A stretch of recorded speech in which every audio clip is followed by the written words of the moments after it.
भूत भावन के पावन प्राण, प्रथम तो आपको इस रावण का प्रणाम स्वीकार हो, किंतु आज आपको इस स्थिति में पाकर मैं सोचने के लिए विवश राजा जनक के विषय में, राजा जनक के विषय में कहा जाता है, जास ज्ञान रवि फौनिस नासा, जिसका सूर्य रूपी ज्ञान संसार रूपी अंधकार को नष्ट कर देता है, ऐसा विद्वान है राजा जनक।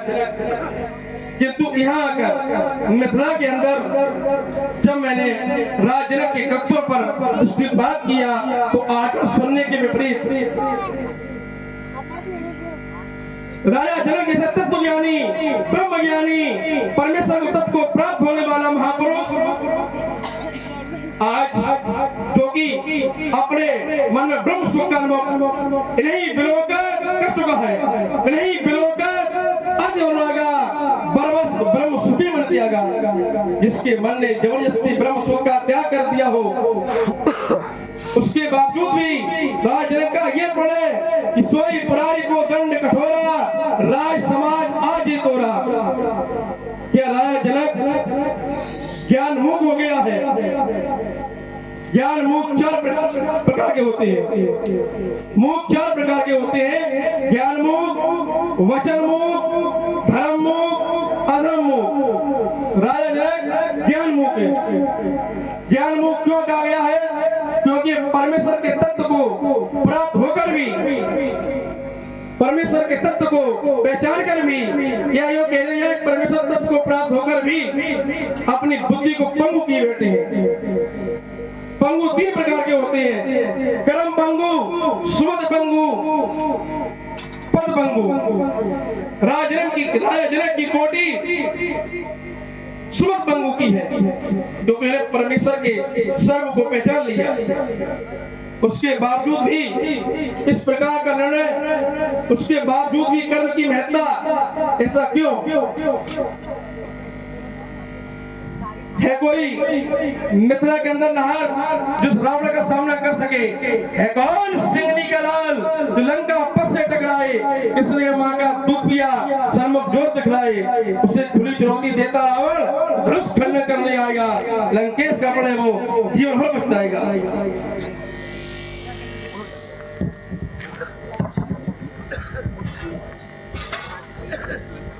लंका के सम्राट विद्वान वेदज्ञ बाहुबली श्री रावण जी, जय श्री शंकर भगवान की। दैत्येंद्र, दानवीर, दयावान, बलिपुत्र, बाण, सुरदेशु, सुरे, भक्त, नेस, जय जय भोलानाथ की, जय शंकर की। सुस्मित समाज के अंतर्गत उपस्थित विज्ञ प्रविज्ञ सुविज्ञ कोविद धीर मनीषी, सुना आपने श्रीमान जी का कथन। राजा जनक पर आरोप ज्ञानी होते हुए भी आचरण उचित नहीं, और मूलाधार राजा जनक का प्रण, सोई पुरारी को दंड कठोरा, राज समाज आज जय हुआ। और कई चीजें आपने गिनाई, वो ज्ञान मूक हो चुका है। जो ज्ञान में मूक हो जाता है, ये सर्वोच्च अवस्था है ज्ञान। विचार करें, लिखा गया, कथनी है बाचाल कहाती और करनी रहती सदा मौन है। कथनी है बाचाल कहाती और करनी रहती सदा मौन है, मौन स्वयं अभिव्यक्ति सबल है, इसे जानता नहीं कौन है। और ज्ञानियों की दृष्टि में मौन हो जाना ये सर्वोत्तम अवस्था है, क्योंकि लिखा गया, ज्यों गूंगई मीठे फल को रस, अंतर्गत ही भावे, वाणी करे न गान, कौन विद कई समझावे। इसलिए श्रीमान जी, राजा जनक का जो कृत्य है ये आपको अनुचित लगा, ऐसा क्यों? क्योंकि कोई उन्होंने ऐसा तो कार्य किया नहीं, ना कोई ऐसा प्रण किया जो आपको अनुचित लगे। धनुष के ऊपर प्रण लेकर के उन्होंने परोपकार का ही कार्य किया, क्योंकि इस विवाह से सबका हित जुड़ा हुआ। यह विवाह अतिहित सबही का, और जो सबके हित का चिंतन करे, जो सबके हित का कार्य करे, तो इसमें अज्ञानता की बात कहां से? श्रीमान जी, आपने कहा यह विवाह अतिहित सभी का, इस विवाह सबका हित है, इसमें तुम्हारा क्या है? ये हमारा क्या हित है? हित है केवल मिथिलावासियों। आपने कहा ज्ञान की सर्वोच्च अवस्था है, तो वही तो मैं जोड़ रहा हूं। राजा जनक की जो ज्ञान की अवस्था है वो जास ज्ञान जिसका सूर्य रूपी ज्ञान संसार रूपी अंधकार को नष्ट कर देता है, ऐसा विद्वान राजा जनक। और राजा जनक ने जब देखा उस परमात्मा की ओर दृष्टि गई तो हृदय ग्रंथियां टूट गई। विगते हृदय ग्रंथिश्च घंटे सर्वसंतया क्षीयन्ते चास कर्माणि तस्मिन् दृष्टि परावरे। उस परमात्मा तत्व की ओर दृष्टि जाते ही हृदय ग्रंथियां टूट जाती हैं, सब संशय मिट जाते हैं और सब कर्म नष्ट हो जाते हैं। इसलिए राजजनक का प्रण अर्चित, क्योंकि धनुष है असाधारण और राजजनक की कन्या है असाधारण। बर की खोज हो रही, राजा बर की खोज हो रही है साधारण के लिए। और राजा जनक को यह धनुष इसीलिए दिया गया था कि इसको तुम पूजो जा करके और इसके माध्यम से तुम वरदान मिलेंगे। तो राजा जनक का उद्देश्य पूरा हो जाना चाहिए। अब समझ गए आप कहना क्या चाहते हैं। आपका कथन है कि ज्ञानी जब ज्ञान प्राप्त कर लेता है तो कर्म समाप्त हो जाता है, यही अंतर है। कर्म समाप्त नहीं होता, कर्म तो जीवन भर चलता है। अंतर क्या है? कर्म की तीन स्थितियां हैं, इसे समझें आप। अकर्म, विकर्म और सुकर्म। अकर्म क्या है? जब व्यक्ति अपने को केवल निमित्त मान लेता, अर्थात अपने को कर्ता नहीं मानता, कर्म करते हुए भी वो अकर्म के अंतर्गत आ जाता है, ये ज्ञान की स्थिति। इसका अर्थ ये नहीं है कर्म नहीं करता, क्योंकि कर्म से ही ज्ञान की प्राप्ति होती है। लिखा गया फल कारण फूली बनराई, फल लागा तब पुष्प बिलाई। इसी तरह से ज्ञान के कारण कर्म कमाई, तो जब ज्ञान भयो तब कर्म नशाई। तो कर्म का विलोप ठीक इसी तरह से है जैसे फल लगने पर पुष्प लोप हो जाता है। तो इसका अर्थ ये नहीं है कि कर्म होता नहीं, कर्म तो होता है, लेकिन व्यक्ति में कर्तापन का भाव नहीं होता। और आप कहना ये चाहते हैं कि जनक ज्ञानी है तो कर्म से कोई लगाव नहीं होना चाहिए, यही भूल है। क्योंकि ये कर्म जगत है, यहाँ बिना कर्म के किसी को कुछ प्राप्त नहीं होता। चार पदार्थ हैं जगमाही, कर्महीन नर पावत नहीं। तो बिना कर्म के क्या कुछ प्राप्त हो सकता है? राजा जनक ने जो प्रण किया है, हमने कहा कि इससे सबका हित जुड़ा हुआ है। आप करें केवल मिथिला वासियों का हित है? क्या इस कृत्य से केवल मिथिला वासियों का हित है? जिस कृत्य से विश्व विजेता की खोज हो रही हो, क्या विश्व विजेता केवल मिथिला के लिए है? विचार करो, जो विश्व का राजा बनेगा, जो विश्व का सम्राट होगा, जो विश्व में सर्वोच्च गिना जाएगा, वो क्या केवल मिथिला के लिए होगा? समझा करो, जो पद है पद के अनुसार व्यक्ति का कद भी होना चाहिए। इसलिए हर बात को आप सोचें समझें। जैसे आपने एक बात बड़ी अच्छी रखी है, बोले ये धनुष असाधारण है, सीता भी असाधारण है, तो ये प्रण साधारण के लिए नहीं है श्रीमान जी, ये केवल आपकी समझ में है कि ये प्रण साधारण के लिए है, ये प्रण भी असाधारण के लिए, क्योंकि लिखा गया ये सबके लिए प्रण नहीं है, समझदारों का विषय है। तो भुजबल महिमाद घाटी प्रगति धन बिलचन परिपाटी, किसी विशेष व्यक्तित्व के भुजाओं के बल को प्रदर्शित करने के लिए ये धनुष यज्ञ की परंपरा है। ये सबके लिए नहीं है। जो अल्पज्ञ हैं वो समझ रहे हैं कि सबके लिए है, लेकिन जो ज्ञानी है, जो तत्ववेत्ता है, जो विचारक हैं, वो जान रहे हैं ये प्रण सबके लिए नहीं, केवल साधारण के लिए। इस पर आप विचार करें श्रीमान जी। आपके कथनानुसार तो भुजबल महिमा उद्घाटी केवल भुजाओं की पराक्रम के लिए आज इस धनुष को बल वेदिका में समर्पित कर दिया। आपने कर्म की विधियां बताई। कर्म के तीन स्वरूप हैं, अकर्म, कर्म, अकर्म, विकर्म। ये कर्म के तीन स्वरूप हैं। कर्म करना ही केवल कर्म है, तो सभी लोग करते हैं।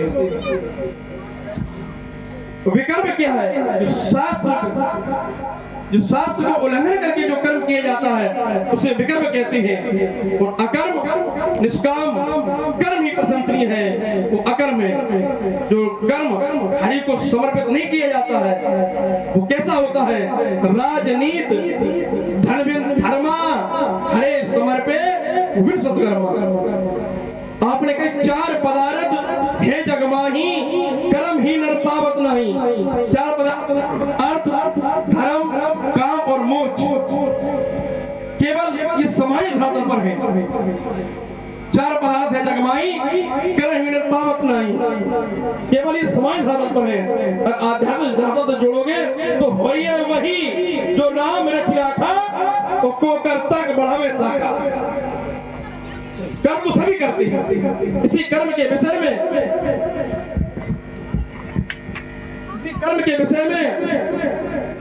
धर्म अधर्म सुखम दुखम मानसाई न तब हो न करतासी न भोक्तासी मुक्त एवासी सर्वदा। धर्म अधर्म सुख दुख ये सब मन के हैं, तेरे नहीं। इनका अनुभव तू नहीं, मन करता है। ना तू कर्मों का करता है और ना तू कर्मों को भोगने वाला है। तू सदा से मुक्त है, ईश्वर अंश, जीव अविनाशी, चेतन अमर से सुख राशि। आपने कहा कि त्रिभुवन विजेता की खोज इसके माध्यम से, तो इसमें मिथिला वासियों क्या कहते हैं? मिथिला वासियों कहते हैं, मिथिला वासियों कहती है कि जब भी वो आएंगे मिथिला में तो दर्शन तो होगी कम से कम। भाई सब सुखी देख दो भ्राता बाल विलोचन पुलकित गाता मूरत मधुर मनोहर देखी विदेव विशेषी स्वयं विदेरा जनक देखी सुख से रहित हो गए। इसीलिए हमने कर्म का मैं समाप्त किया। और एक प्रसंग में देखा नगर भूप सुध आए समाचार पुरवास न पाए। धाये धाम काम सब त्यागी मनो रिंग में लूटन लागी। जैसे ही भगवान मिथिला के अंदर आए तो मिथिलावासी ऐसे भाग रहे हैं जैसे कोई दरिद्री खजाना लूटने के लिए भाग रहा है। तो इनकी प्रवृत्ता ऐसी है और इनका प्रवृत्ता ऐसी है इनकी जिसका वर्णन नहीं कर सकता। तो राजा जनक का केवल एक प्रण जिसका कोई महत्व नहीं, क्योंकि ये धनुष इन्हें इसीलिए मिला था कि इसको पूजो, इसमें भगवान के दर्शन होंगे। तो भगवान के दर्शन हो गए तो फिर अब अस्तित्व खत्म इसका। बढ़िया बात है आपने रखी है। यद्यप ये उचित नहीं था किसी भी व्यक्ति की मर्यादा को समय के पहले खोल देना। आपने कहा इस मिथिला में भगवान आए। अब आप ही लोग विचार करें, क्या भगवान किसी एक का होता? अगर भगवान किसी एक का हो, केवल मिथिला के हो, तो आपकी बात उचित। परमात्मा तो सबका है, किसी एक का नहीं होता। इसलिए कहने से पहले इस पर विचार किया करो। यही तो हमने कहा था, किसी विशेष व्यक्तित्व के भुजाओं के बल को प्रदर्शित करने के लिए है ये धनुष यज्ञ की परंपरा। अब वो विशेष व्यक्तित्व कौन है? इस ग्रंथ से प्रमाणित किया गया। तम भुजबल महिमा उद्घाटी, ये उसी के लिए संकेत है। सारी बातें वही। अब आप कह रहे हैं कि वो यहाँ आएंगे, उनके दर्शन का लाभ होगा। अब दर्शन तो 2 ही लोगों के दर्शन से लाभ होता है, तो परमात्मा का दर्शन हो या संत का हो। संत दर्श जिन पातक तरई, तो ना संत व्यक्तिगत होते हैं और ना अनंत व्यक्तिगत होते हैं। परमात्मा भी सबका है, इसी तरह से संत भी सबके। तो जब परमात्मा सबका है, संत सबके हैं, तो फिर इसमें तुम्हें व्यक्तिगत स्वार्थ कहाँ से नजर आ रहा है? राजा जनक के प्रण में तुम्हें खोट नजर कहां से आ रही है? क्योंकि इसी प्रण से उनका परिचय सबसे हुआ। और एक बात और हम आपको समझाते हैं, ये प्रण साधारण नहीं है। ये धनुष केवल उन्हीं के लिए, इनका जन्म भी केवल उन्हीं के लिए हुआ, उन्हीं की पहचान के लिए हुआ है। इनका दूसरा कोई औचित्य नहीं। उनका मूल उद्देश्य, इनका प्रादुर्भाव केवल सीता स्वयंवर के लिए। इसलिए जो सीता स्वयंवर के लिए उत्पन्न हुआ है, जो सीता स्वयंवर के लिए रचा गया है, और सीता स्वयंवर में उसका एक विखंडन हो रहा है, तो इसमें टिप्पणी का कोई आधार नहीं। पर आप चिंतन करें, विचार करें। श्रीमान जी, आपने कहा परमात्मा सबके होते हैं, सत्य वचन, उसमें भी कोटि है कि समम प्रिय समम उपजाए, सबसे अधिक मणिमय भाई, उनमें द्विज, द्विज में सुधारी, तिनमो निगम धर्म अनुसारी, तिनमें व्रत पुण्य ज्ञानी, और ज्ञानी से प्रिय अधिक विज्ञानी, तिनमें मोए प्रिय निजदासा, ठीक है तुम्हारी दूसरी आशा। परमात्मा सबके हैं, लेकिन परमात्मा को वो प्रिय है जो भगवान का भक्त हो। जो भगवान का भक्त होगा वो भगवान को अत्यधिक प्रिय होगा। तो भक्ति स्वतंत्र सकल गुण खानी, और फिर सत्संग न पावे प्राणी।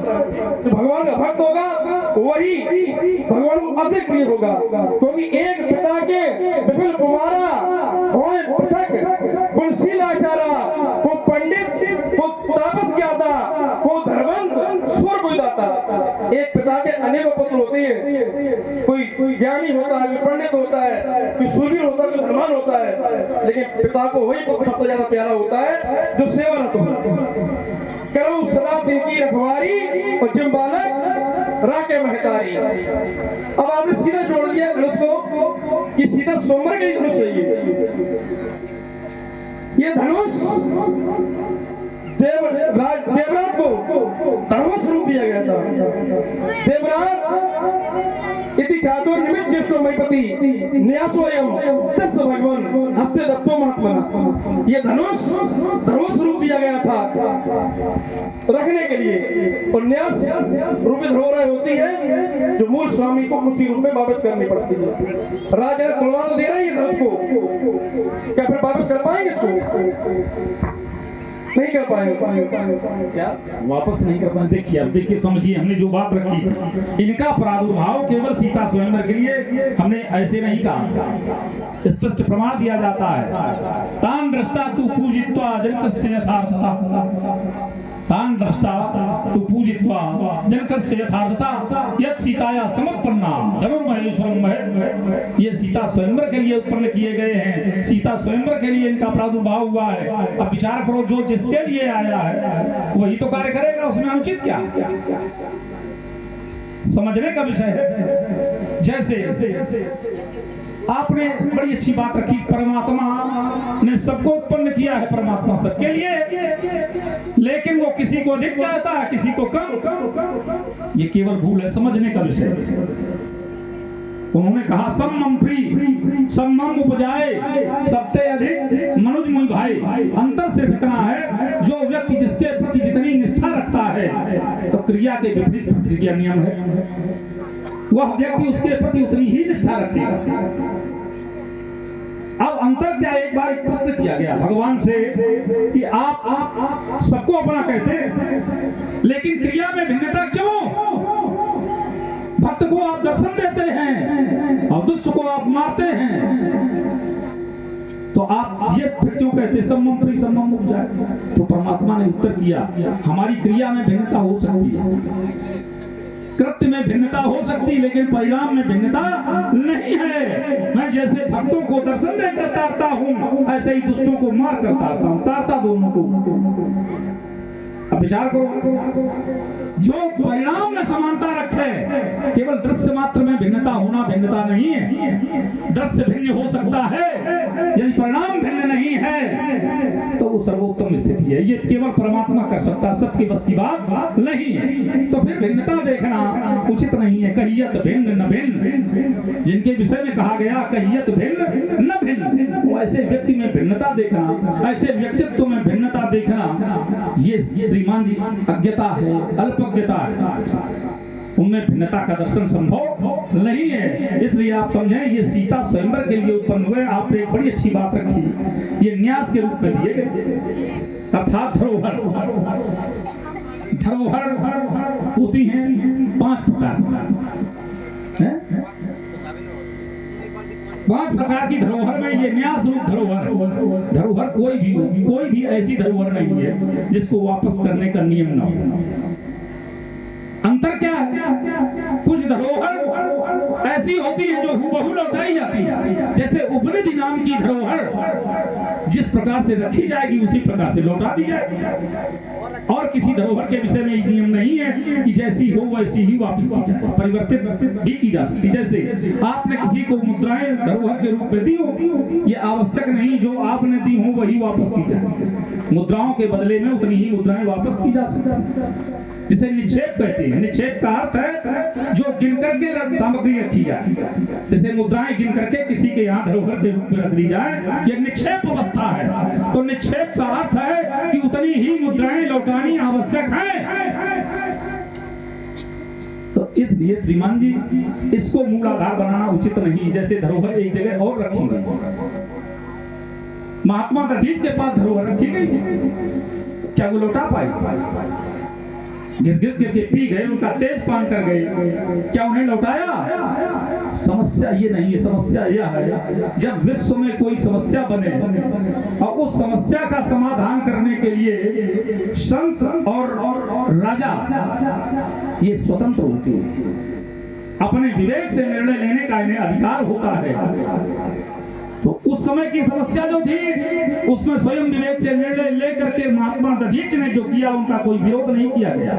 वर्तमान में राजा जनक यदि कोई निर्णय ले रहे हैं तो टिप्पणी क्यों? श्रीमान जी, महात्मा दधीच के पास जो देवताओं के जो व्यास रखे गए थे तो उस समय वृत्तासुर का आतंक था। तो वृत्तासुर का आतंक था तो देवताओं ने जो व्यास ऋषि दधीच के शरण में पहुंचा दिया। तो ऋषि दधीच ने उनका पान कर लिया। और उसके बाद क्या किया? दधीच ने स्वयं अपनी अस्थि का बलिदान दे दिया और इस आयुध का निर्माण करा दिया। कि राजा ने कैसा कुछ करेंगे? राजा ने किसका बलिदान देंगे? ये बढ़िया, रुको सुनो। हमने परमाणु चर्चा की कि परमात्मा सबके होते हैं, उनका क्रम क्या है? तो इसी पर सुने। अखिल विश्व ये मोर पाया, सब पर मैं बराबर आया। भगवान कहते हैं ये जगत मेरा ही पैदा किया हुआ है, सब पर मेरी समान दया है। लेकिन भक्तिहीन वृंच किन होई, सब जीवों संप्रिय मोह सोई। भक्तिवंत अति नीचो प्राणी, मोह प्राण प्रिय असंबानी। भगवान कहते हैं कि भक्ति से ही ब्रह्मा भी क्यों न हो तो वो भी हमें प्रिय नहीं है, और भक्ति से कोई नीच प्राणी भी है तो वो प्राण से प्रिय है।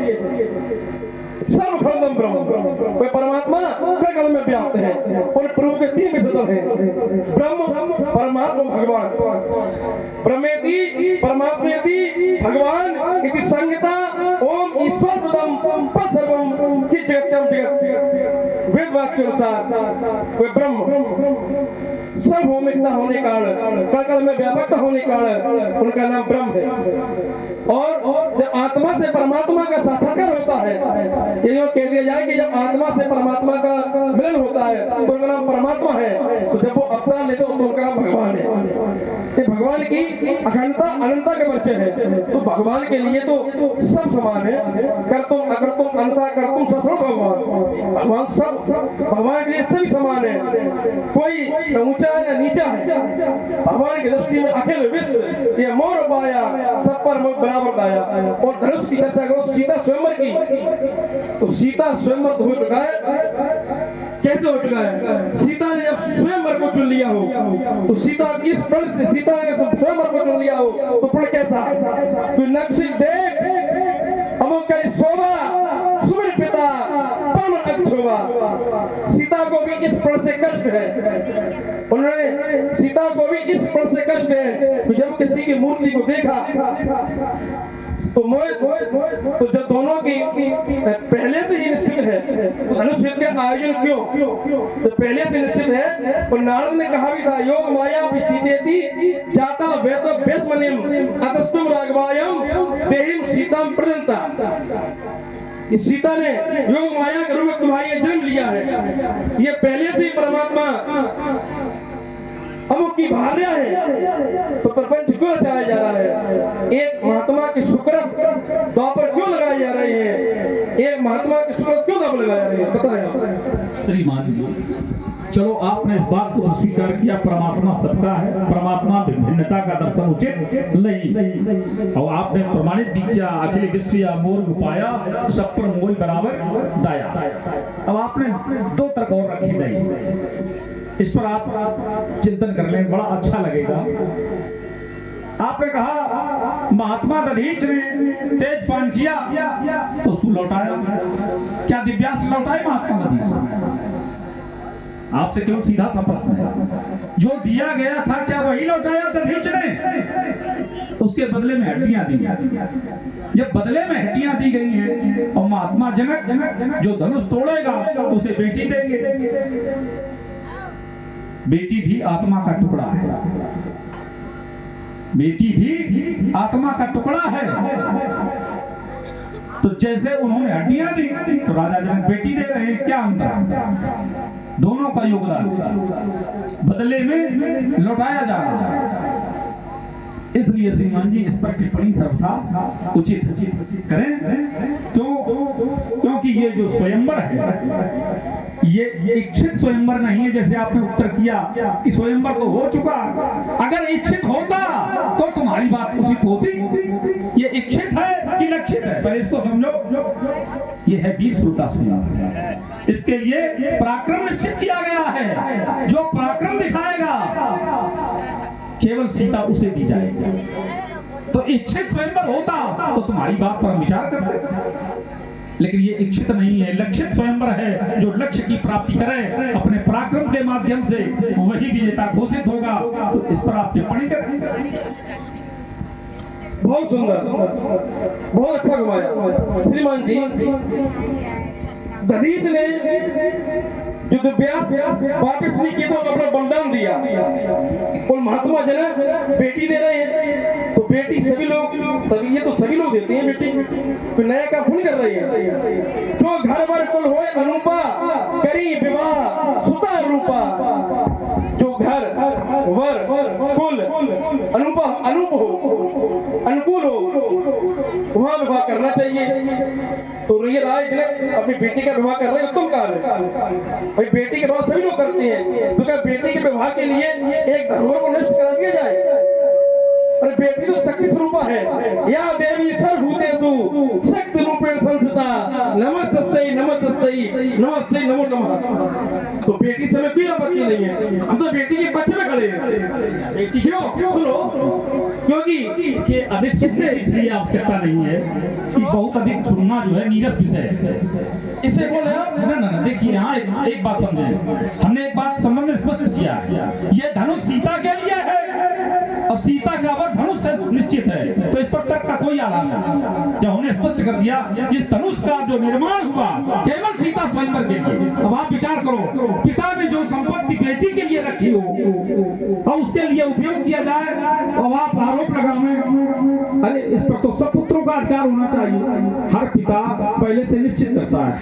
और जो सीता है ये केवल जनक की नहीं, इस बात को आप समझें, सीता धरती से उत्पन्न और सीता के लिए ये व्यवस्था पहले से निश्चित है।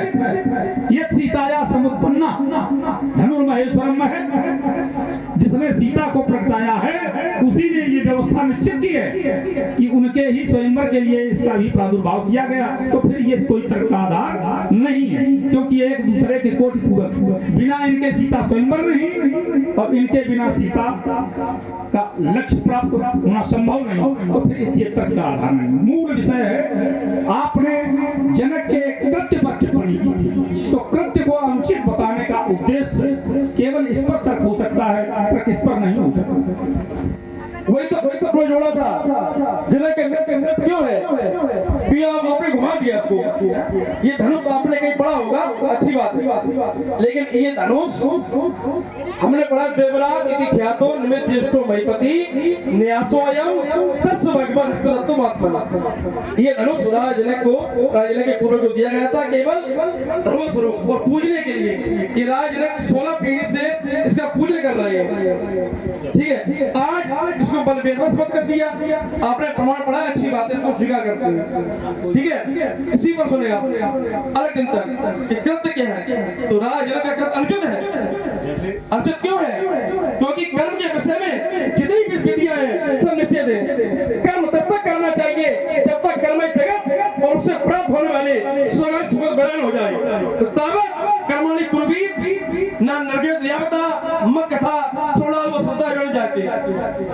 तब कर्म तब तक करना चाहिए जब तक कर्म जगत और उससे प्राप्त होने वाली स्वर्ग सुख बयान हो जाए। यो किया जाए कि भगवान का साक्षात्कार न हो जाए। तो राज जनक को भगवान साक्षात नहीं हुआ है भाई। सुखी देख दो भ्राता वार विलोचन पुलकित गाता मूरत मधु मनोहर देखी भयो विदेव विदेव विदेव थी स्वयं बेरा जनक इस रूप से रहते हो गए। भगवत साक्षात्कार 4 प्रकार से होता है। देखिए नहीं देखिए, समाज में कोई बात रखो, इसी बात का पहले उत्तर ले, इस बात का उत्तर ले, फिर आप विस्तार बात करें। आपने बड़ी अच्छी बात रखी है, इसका समीचीन उत्तर करें। जैसे विश्वामित्र ने विचार करके जान लिया प्रभु अवतरे हरणमयी भारा। जब वो जान चुके हैं फिर भी परीक्षा की आवश्यकता क्यों पड़ी? क्योंकि ये विश्व मंच है, यहाँ पर ये कर्म प्रधान है, कर्म प्रधान विश्व करिता खा और जो जस करे सुतस्थल। तो जब तक पहचाने हुए व्यक्तित्व की परीक्षा नहीं हुई तब तक विश्वास नहीं हुआ। जब उन्होंने उनके कार्य को संपन्न किया अर्थात उनकी कसौटी पर वो खड़े उतरे तब लिखा गया तब निजनाथ चीनी और विद्या निधिकम विद्या। ठीक वही स्थिति जनक के लिए है। जनक ने केवल संभावना व्यक्त की है, मुनि कुल तिलक नर कुल पालक। और इस बात को प्रमाणित करने के लिए, यही बात प्रमाणित करने के लिए तो ये प्रण, जब तक प्रण की कसौटी पर वो व्यक्तित्व खरा नहीं उतरेगा तब तक उसे प्रमाणित नहीं माना जाएगा। इस विश्व मंच पर प्रमाणित होने के लिए कर्म ही मुख्य है। इसलिए ये कहना कि कर्म न किया जाए ये उचित नहीं। इसी के परिपेक्ष में सुने आप विश्वामित्र की चर्चा आई। काल बले मुन चिंता व्यापी हर बिन बले निश्चय पापी तब मुनिवर मन कीन बिचारा और प्रभु अवतरे हरण नहीं मारा। प्रभु अवतरे हरण नहीं मारा। स्वयं विश्वामित्र ने उनके मन में चिंता व्यापी कि ये निश्चय पापी बिना भगवान के नहीं मरेंगे। और विचार किया है कि भगवान ने धरती का भार लेने के लिए अवतार लिया है। प्रभु अवतरे हरण नहीं मारा। तो फिर कैसी परीक्षा? परीक्षा नहीं, ब्रह्म इसी के आगे पूछा कि ये सुनो निर्कुल तिलक की मुलकुल तिलक, इसमें क्या है? राजा के बालक है या किसी मुल्क के तिलक है? इसका नाम क्या है? ब्रह्म जो निगम नेत्र गई आवा वो बस उभय देश दर्शो कोई आवा। ये दोनों बातें नहीं, इन्हीं विलोक का पद रोगा परवश ब्रह्म श्री मत आगा। अब ये समझो विश्वामित्र ने प्रमाणित क्या किया कि वचन तुम्हार न हो अली का। हे राजा जनक, तुम्हारा वचन मिथ्या नहीं है। अब दोनों बातों का समर्थन कर रहे हैं। अब जनक क्या पूछ रहे हैं? मुनिकुल तिलक कि नकुल बालक? ये राजा के बेटे हैं, ये ऋषियों की प्रसाद है। और दोनों बातों को प्रमाणित कर रहे हैं कौन? विश्वामित्र। अब क्या स्वीकारा जाए? जो दोनों बातों का समर्थन करे तो बिना परीक्षा के क्या उसकी पहचान हो सकती है? हमने छोटी सी बात रखी थी कि विचार करने के बाद जब ये जान लिया गया कि प्रभु अवतरे हरणमयी भारा, तो बिना कर्म के उनको प्रमाणित क्यों नहीं किया गया? विश्वामित्र ने तब पहचाना उनको, तब निज नाथ जिए चीनी। अब समझो इस विषय को, ये बहुत साधारण विषय नहीं है, गहरा विषय। जब उनके द्वारा ऐसा कृत्य संपन्न किया गया अर्थात जो यज्ञ में बाधक राक्षस थे उनका वध उनके द्वारा जब किया गया तब विश्वामित्र ने पहचान कर ली कि जो हमने विचार किया था वो यथार्थ है, वो सत्य है। इसलिए ये सुपात्र है जो हमारे पास है वो भी अब इन्हें समर्पित कर दिया जाए। ठीक वही स्थिति राजा जनक की। राजा जनक के लिए दो बातें प्रमाणित की गई, मुनिकुल तिलक कि नकुल पालक।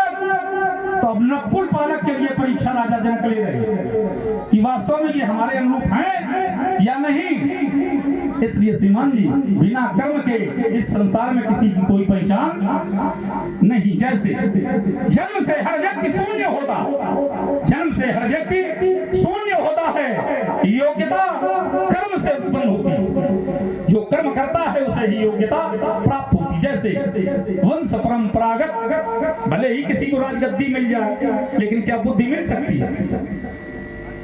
भाई पिता प्रेम बस राजगद्दी भले सौंप दे, लेकिन बुद्धि सौंप नहीं सकता, बुद्धि तो अर्जित करनी पड़ती है। इसलिए श्रीमान जी इस बात पर विचार करें। इस संसार में ये कह देना कर्म करना अनुचित है, ये सर्वथा। श्रीमान जी दो शब्दों पर चुनाव विश्वामित्र को परीक्षा से जोड़ रहे हैं। विश्वामित्र परीक्षा ली, उसके बाद प्रमाणित किया। तो श्रीमान जी जिसने उस ब्रह्म की परीक्षा ली, उस परमात्मा की परीक्षा ली, जैसे मैया सती, जब मैया सती ने परमात्मा की परीक्षा ली तो उनका क्या हाल हुआ? इसी के परमेश्वर में कर्म से सभी शून्य होते हैं, कर्म से शून्य होते हैं। कर्म से ही मनुष्य का जन्म होता है, कर्म से ही मनुष्य का जन्म होता है। कर्मणा जायते जंतु प्राणे प्रियते सुखम दुखम भयम क्षेमम कंचे प्रतिपत्ति। कर्म से ही मनुष्य का जन्म होता है, कर्म से ही सुख दुख भय समस्या सब कर्म से उत्पन्न होती है। जो आज समस्या उत्पन्न वो कर्म का आधार है। सुनो तो कर्म के विषय में हम एक बार जोड़ा संसार में, सुनो बीच में नहीं, बाद में बोलिए। इसलिए देखिए हमें संकेत बार बार मिल रहा है अपने और इसी एक ही विषय को बार बार तीसरा उचित नहीं है। इसी का उत्तर सुनो, हम केवल छोटा सा बोले, अधिक नहीं। देखिए बहुत अधिक बोलने से कोई विद्वता नहीं होती। आपने जो बात रखी है उसका समीचीन उत्तर कर दें। सीधी सी बात आपने कहा कि ब्रह्म की परीक्षा लेना उचित नहीं है। अगर ब्रह्म की परीक्षा लेना उचित नहीं तो महात्मा भृगु ने परीक्षा क्यों ली? क्या महात्मा भृगु पर कोई संकट उत्पन्न हुआ? ना, विषय को समझिए। परीक्षा लेने की जो विधि है ये सती की उचित नहीं थी, क्योंकि सती ने जिस विधि को अपनाया वो उचित नहीं है। सती ने सीता का वेश धारण कर लिया, जो भगवान शंकर के आराध्य उनकी पत्नी बन गई। बस ये विधि उचित नहीं थी। आप विचार करो, किसी की परीक्षा लेने के लिए क्या किसी दूसरी पत्नी का रूप धारण किया जाएगा? बस केवल ये विधि उचित नहीं है। तो इसलिए परीक्षा लेना अनुचित नहीं है, क्रिया अनुचित थी। जैसे भृगु की क्रिया अनुचित नहीं थी, उद्देश्य उचित था, तो इसलिए भृगु पर दोष नहीं लगा। तो परीक्षा तो संभव है इस संसार में, बिना परीक्षा के कुछ भी नहीं। जिस समय माता पार्वती ने तपस्या की तो भगवान शंकर ने भी सप्तऋषि को भेजा, पार्वती पहुंच जाए तुम प्रेम परीक्षा ले आओ। भगवान शंकर ने भी परीक्षा ली। तो संसार में परीक्षा तो आवश्यक है, बिना परीक्षा के किसी को उत्तीर्ण नहीं किया जाता। इसी में सुने परीक्षा बोले, परीक्षा का तरीका अच्छा नहीं है, परीक्षा का क्रम अच्छा नहीं है। मैया सती ने जो परीक्षा ली थी उनका क्रम अच्छा नहीं था। कि राज जनक का तरीका अच्छा है, राज जनक का परीक्षा तरीका अच्छा ही है कि सोई पुरारी को दंड कठोरा, राज समाज आज ही तोड़ा। अरे भृगु चर्चा की, भृगु ठीक है, तो वहां परीक्षा जब मैया पार्वती की परीक्षा सब ऋषियों ली तो प्रेम की परीक्षा थी, वो प्रेम परीक्षा। ठीक है, इसी विषय पर आगे बढ़ते हैं, इसी विषय को छोड़ते हैं। विषय एक विषय को फिर से अच्छा नहीं होता, बार बार चिंतन उसी पर। इसलिए श्रीमान जी हम समझाते हैं आपको, हमें बार बार संकेत मिला। अब तर्क का विषय तर्क अब नहीं होगा, केवल वीर रस की दो प्रस्तुतियां। समय तीव्र गति से बढ़ रहा। आपने कहा कि जनक की क्रिया उचित नहीं है, ये लिखा गया मैथिलस्य नरश्रेष्ठ जनकस्य भविष्यति यज्ञ परम धर्मिष्ठत्व वयम। राजा जनक का परम धर्म में यज्ञ प्रारंभ होने वाला है। परम धर्म में यज्ञ क्या अनुचित है? इसलिए ये दुनियादारी की बातें हैं, कौन उचित है कौन अनुचित है, ये प्रश्न जो है केवल समाज के लिए है। ये विचार करेंगे हम तुम्हारी क्रूरता की ये कठिन धारा मोड़ देंगे, बाण के बौछार से हम बंद तेरा रोक देंगे, ये चपरासी चमकेगी, इस भूतल पर प्रलय मचा देंगे, अपनी क्रोधानल के द्वारा इस सागर में आग लगा देंगे, धूल भूकंप के बीच ज्वाला ये अग्नि अंबर हिला देंगे। अगर इन विप्लव मचाया तो सीधे यमपुर से नाता